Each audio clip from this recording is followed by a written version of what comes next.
Chapter 6. Christ. The world redivinized. 1. War against the gods.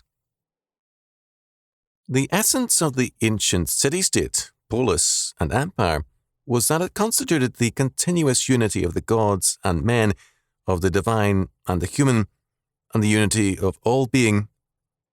There was thus no possible independence in society for any constituent aspect. Every element of society was a part of the all-absorbing one. Against this, Christianity asserted the absolute division of the human and the divine. Even in the incarnation of Jesus Christ, the human and the divine were in union without confusion, as Chalcedon so powerfully defined it. Thus, divinity was withdrawn from human society and returned to the heavens and to God. No human order or institution could claim divinity and thereby claim to represent total and final order. By de-divinizing the world, Christianity placed all created orders, including church and state, alike under God.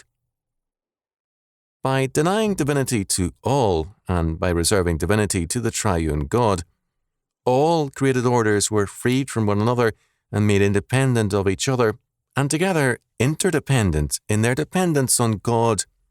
Church and state were alike required to be Christian, but neither was able to be total Christian order. The hostility to Christianity sprang from this obvious assault on the divinity of this world, waged in the name of the triune God. As even Voegelin has noted, what made Christianity so dangerous was its uncompromising, radical de-divinization of the world, and Celsus saw this as the language of sedition. Greek and Roman culture rested on the foundation of this continuity of being, whereby divinity was an especial aspect of the created and human order. It is customary to trace ideas of divine kingship to Oriental influences, a vague and meaningless term, but it is not explained why the divine claims were perhaps even stronger in Greek and Roman cultures than elsewhere. Certainly, the concept of continuity was prevalent everywhere, and there was an interaction of influences in terms of this common faith. The Near Eastern and North African cultures, which ostensibly influenced Rome, and the influence did exist, were, however, themselves heavily Hellenized and Romanized. Even Judea was, by the time of Christ, an outpost of Greek culture.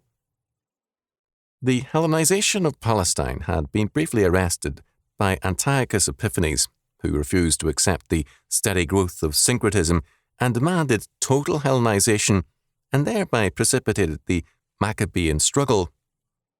Josephus noted that Greek-influenced education was strong in Jerusalem. Alexandria shared honors with Jerusalem as a Jewish center of thought, and Alexandrian Jewish thinking was heavily Hellenized. There is a tradition that, at the time of Christ and previously, the ability to speak Greek was required as a qualification for a seat in the Sanhedrin. The quarrel with Rome was primarily nationalistic, not religious. Jewish messianic dreams of Israel as the divine and imperial race were at war with the Roman messianic order.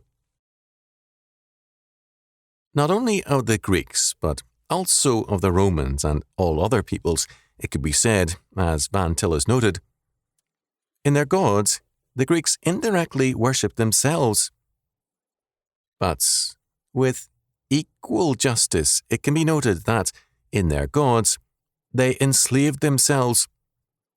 By divinizing themselves, their rulers, state, or human order, they created an immediate and total power, a god on earth, whose slaves they inevitably were. One can live among men as a free man, but one cannot live in a god's domain except as a slave, and the divine states assured their freedom by enslaving their subjects. The state is either the servant of the transcendental God or the master of man. The only solution and conclusion of Greek philosophy was the total state. Greek philosophy had been unable to solve the basic problems of being and of knowledge. As a result, Roman philosophy, based on the failure of Greek philosophy, was pragmatic and political in the main. This relativism ended, as in Greece, in failure.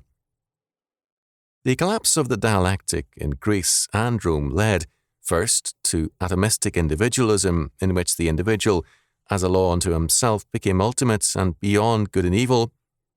Second, it led to intensified claims for the divine manifestation of the One. Men were promised more and more by the states and emperor in attempts to revivify the dying power of the One. The ruler increasingly claimed to be a god in history, ending history.